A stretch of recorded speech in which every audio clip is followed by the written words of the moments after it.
Hi, hello, welcome back to my channel. I'm Jesse, and today I'm going to be sharing my experience reading the book Squeak, an unhinged romance novel between a human and balloon animals. Listen, I've been loving me some unhinged romance stories lately. They fill my life with a silly, goofy, good time, and every now and then that's all I want from a book. I don't want to take it too seriously, like bring on a platter of wackiness, absurdness, unhingedness, and I will devour, I will eat it right up, and that's exactly what I'm going to be doing today. I'm going to be reading this and sharing my experience with you. If you've missed some of the ones that I've done in the past, I will link a playlist. We've covered a door romance, we've covered a pillow romance, and now we're moving on to balloon animals. If you're sitting there with your judgment being like, why would anybody ever read anything like that? Have you ever in your life been curious? I have always been curious. My last name is George. I'm literally Curious George. And I am gladly giving in to my curiosities today. I will be spoiling all the things for this book, so if you want to read it before I dive into the discussion, go live your best life and then come back and talk to me about this book. Or if you have absolutely zero desire to read an inanimate object romance, I will share all there is to know about this book. Let's get started. First chapter, we're introduced to our main character named Poppy, which hopefully that's not like foreshadowing for her and the balloon animals. Is Poppy going to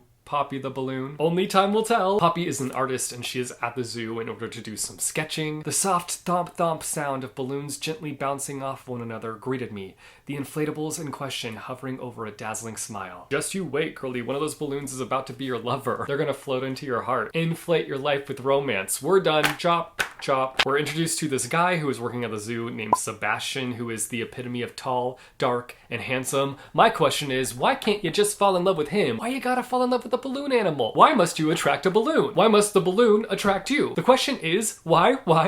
Sebastian is the one managing the balloon animals, so like, he's responsible for this happening, I can only assume. I fear we've lost our shot with Sebastian. In fact, I believe Sebastian is going to be the cause of our love story. He's going to be the one blowing our main character into a love situation with a balloon animal. Thanks a lot, Sebastian. Thanks a lot. It's all your fault. I just finished chapter 1 and I can confidently say that the entirety of chapter 1 is better than the entirety of the pillow romance. So I am pleasantly surprised by that. I wasn't expecting that. Sebastian, the guy main character, is a bit of a swooner, but he feels a little bit like too good to be true. Also, he's written as if he's like a Greek god, but I'm sniffing something fishy. I do not trust Sebastian. Something is sus. The too good to be true ones are typically, in my opinion, always the troubled ones. I've read many a book where the swoony character ends up the villain. Oh, okay, so we just got introduced to this character named Kian, and he's giving a little background, and I think Sebastian and Kian are balloons, and he says, we'd gotten lucky with the sigils once, but we never managed to recreate that luck,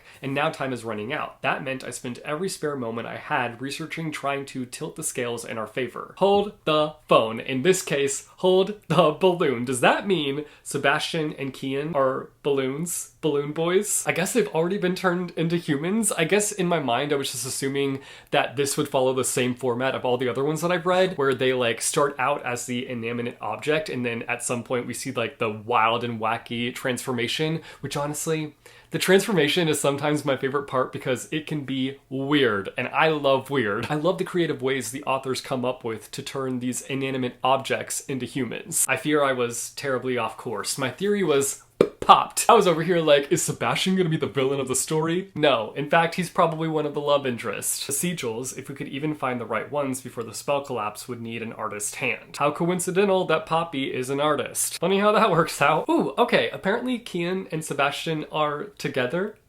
Allegedly. But like Sebastian was being full on flirty McFlirtson with Poppy, so the math is not mathing. Unless they're like an open couple, no shade there. If that's your cup of tea, then sip it gladly. We hear of this girl named Xena, who is apparently their creator, but also their tormentor and captor. It seems that she was very abusive with them. She's the true villain of our story. I'm sorry, Sebastian. I'm gathering the evidence and it does not seem like they are in fact an open couple because Kian is so angsty. He's so upset about Poppy, the idea of Poppy, and the fact that Sebastian brought her back to where they're staying at. He don't like Miss Poppy the redhead, and he is making sure that Sebastian knows it. And he's making sure that Poppy knows it. He made sure that she felt so uncomfortable. But like, boys' feelings are valid because if the word on the streets are true, and these two are in fact two peas in a pod, Sebastian was being a little bit too flirtatious, and Kian has every right to be sus. This is not sounding very good. Apparently they were transformed into humans in order to serve Xena, but their creator basically got power hungry and like enjoyed seeing them them become like shells of a human, controlling every aspect of their lives and everything that they were able to intake and learn. Yikes. We do not stand with Xena in this household. I mean, I technically didn't stand with her in the first place. I wasn't standing for her, and I was in fact not seated for her either. But I just learned that Girly Pop was using the boys for schmexual favors.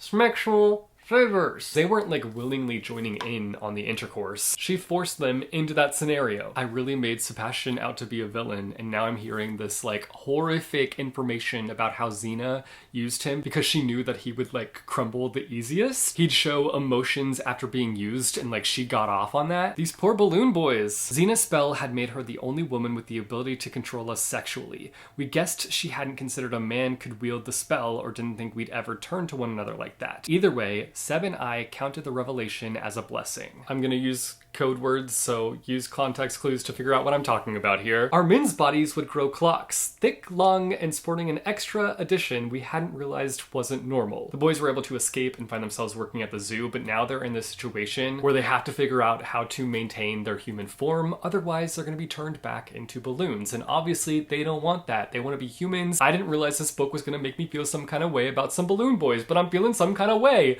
Let these boys be humans. Let them stay in this form. Let them live together forever. Don't deflate them of their human forms, please. The boys are basically about to be deflated of their human forms if they can't figure out the sigils and kind of like make everything work and connect the dots. I don't even fully understand the sigils. I'm gonna be so honest and so for real with you guys. I'm like, what does that even mean? I don't even know what that means. It's some kind of like magical spell situation, I believe. At least they're away from Xena, but it's clear to me that like we're also not done with her. Like she is in fact gonna come back and like ruin some things. I just know it. I just know it. I can sniff it. I keep doing that. I'm like, I smell something fishy. I smell that Xena's gonna come back for sure. 100%. Kian confesses that he feels threatened by Poppy, but like learning all that we know about what they've been through, what Sebastian and Kian have been through, it makes sense that like he would feel very protective over Sebastian and not want anybody to come in and kind of mess up what they have because they've been through so much together and they have such a strong bond now. Kian decides that he's gonna go out and try to find an artist to help with the sigils. They could just like easily go with Poppy, but like obviously he's feeling some kind of way about her and does not want to work with her. He's like trying to block any interaction with her. I deepened our embrace, silencing him with a sensual kiss and a slow exhalation of air. Please! I felt the pressure against my thigh as the inflation found its way down the sympathetic path it knew so well. I know you guys don't need to know this detail, but basically they have like tie knots on the end of their pickles. I'm sure that made your life better knowing that. Oh! More information that you probably don't need to know, but I'm going to share with the class anyways. We were creations of air that didn't, strictly speaking, need to breathe. A particularly handy trait for what we discovered together those first few passionate nights. The more you know. Things were getting steamy quick. Like they were having a serious conversation about the sigils, about Poppy, and next thing you know, the balloons are rubbing together and getting squeaky. I made short work of his zipper and groaned as the heady scent of powdered sugar and latex sweetened the room. We were creatures of the carnival down to our cores. I mean, I guess because they came from like a circus background. What though? I have so many questions, but I'm not going to ask any of them. My tongue swept up the tempting butt of his balloon tie knot. The playful little wrinkled ring that was quickly melting into his latex-wrapped clock. I don't know about this, chef. I don't know about this. What is even happening? I'm trying to visualize this and I just can't visualize it. Maybe that's for the better though. Maybe I don't need to visualize it. Nope. What? WTF. His end unknotting with a snap on my tongue before hot, thin jets of funnel cake icing flowed out to soothe the sting. Oh my god, what? What is this? What is this? What is it? I have so many questions that I'm afraid to ask. Sometimes it's best to leave our questions unanswered though. And in this situation, I'd rather be on the outskirts and not in the know, I think. But still, I am Curious George, so he always blushed so beautifully when I called him my favorite dessert. The cringe I just crunged. We're back to Poppy. Maybe we can have a little breather after what we just read. Poppy needs a stern model for this sketching assignment that she has, and so she decides that she's gonna go back to the zoo and do a little poking with Kern. Kern? Who's Kern? Kian. Poppy's out here trying to pop a balloon boy by going up to Kian and being like, I was looking for Sebastian, do you know where he is? I mean, she gets the reaction she needed. Boy is pissed. His anger is rising, and Poppy just sits down and begins sketching. Got that inspiration she needed. Sebastian ends up finding her. I don't know if Sebastian like means to come off as like incredibly flirty, but boy is a flirtation balloon that pops every time he sees Poppy. Lucky me, I get to see you 2 days in a row. I mean, that's something that you say to somebody when you're like trying to flirt with them. You wouldn't say that to somebody just casually. That is drenched in flirtation. Flirt alert, flirt alert. I smiled at him, momentarily confused, when I noted his usual bunch of balloons was nowhere to be found. That was strange. I could have sworn I'd heard them when he walked up behind me. Girly Pop is on to the balloon boy. Oh, so the artist thinks I'm pretty, does she? Well, I'll have you know I can appreciate a work of art too.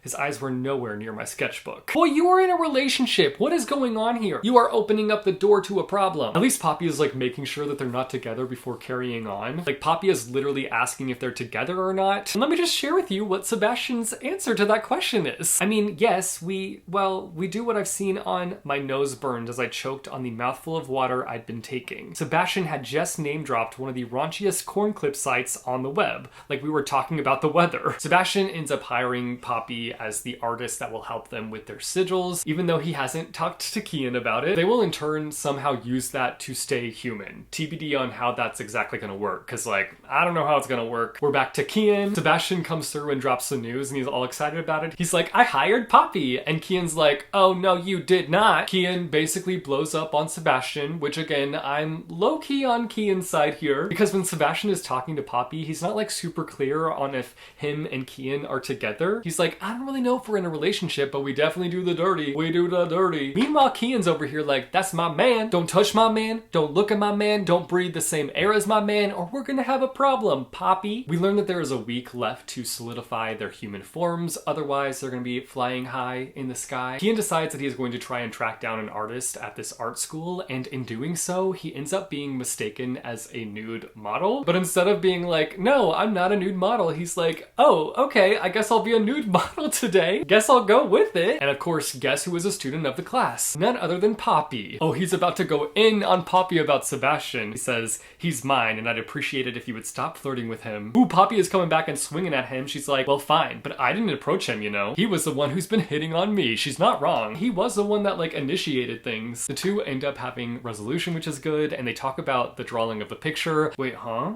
Huh? Huh? What in the balloon animal is going on here? Like, actually, what's going on? The tiny storeroom was hot, but Kian's mouth was hotter as it unexpectedly claimed mine. All self-assured confidence that invited me to melt into it. Words lost in the unfairly talented twist of his tongue.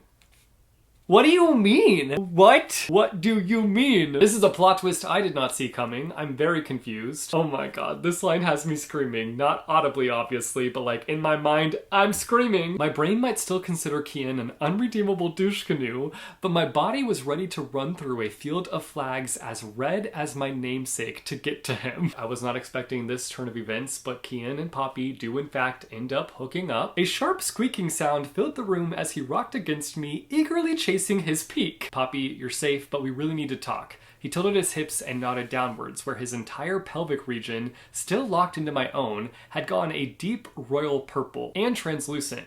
I screamed. So they end up going back to Sebastian, and they're both like obviously disheveled. And guess what ended up happening is what Xena, their creator, was trying to do the entire time that she like had control over them. She was trying to bound herself to them, and she was never able to make it happen. And somehow Poppy, like in their little intercourse that happened in the closet with her and Kian, they ended up like binding themselves together, which I think means that Kian is now able to like live his life as a human, and he doesn't need to do the sigil anymore. And I guess mated pairs are not supposed to have eyes for other people, but they obviously like want to bring Sebastian in. And the thing is, while the bond is like forming and becoming like cemented, Poppy is in heat, so she is just like basically a horn dog right now. Currently, in the current state that she is in, she is a full-on horn dog. They're basically going to try for a second bond, even though it doesn't like normally work that way. Xena ends up finding them, which honestly, that aspect of the story was like such a letdown. It was so lackluster. I was expecting more of like a rage situation, more of like a battle. They did get rid of Xena, so they don't have to deal with her anymore, but I also feel like I was just like so let down by that. It could have been a really strong climax, and it was in fact not very strong. It was a strange and beautiful happily ever after, and we made it our solemn mission, even after the heat ended,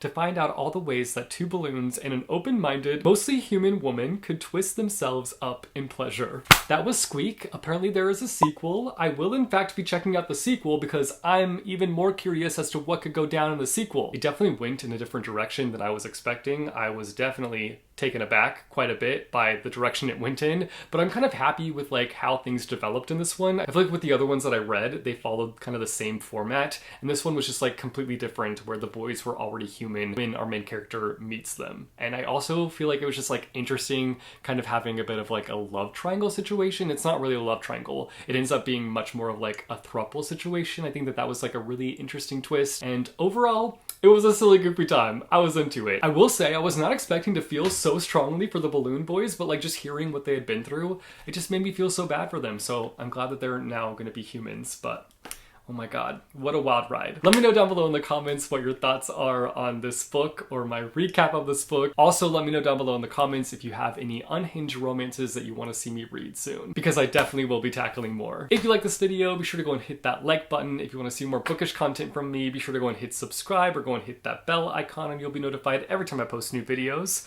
As always, thank you guys so much for watching. I hope your day is bright, that tomorrow is brighter. Keep reading what your heart desires, and I will see you soon with a new video. Bye.